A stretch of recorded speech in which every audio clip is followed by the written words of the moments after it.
اعوذ باللہ من الشیطان الرجیم، بسم اللہ الرحمن الرحیم۔ السلام علیکم دوستو، میری کتاب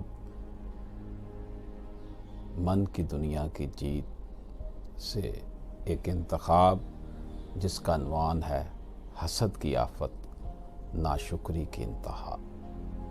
جب دین اسلام نے یہ کہہ دیا کہ تم میں سے ہر کوئی دوسرے کا بھائی ہے، جو کچھ اپنے لیے پسند کرتے ہو وہی اپنے دوسرے مسلمان بھائی کے لیے پسند کرو، دین اسلام کا یہ انداز فکر معاشرے میں رواداری کا ضامن ہے۔ اس لیے تو کہہ دیا گیا کہ دوسرے مسلمان کا مال اور اس کی جان تم پر جائز نہ ہے۔ جرائم ہونے کی وجوہات میں بہت بڑی وجہ یہی عمل ہے کہ حاسد بن کر دوسروں کی خوشیوں پر ڈاکہ مارا جاتا ہے۔ چوری، ڈاکے، لڑائی جھگڑے، لوٹ مار کی بنیادی وجہ یہ حسد ہی ہے۔ اسی حسد کی وجہ سے انسانی جذبے، انسانی اقدار سے محروم ہو جاتے ہیں۔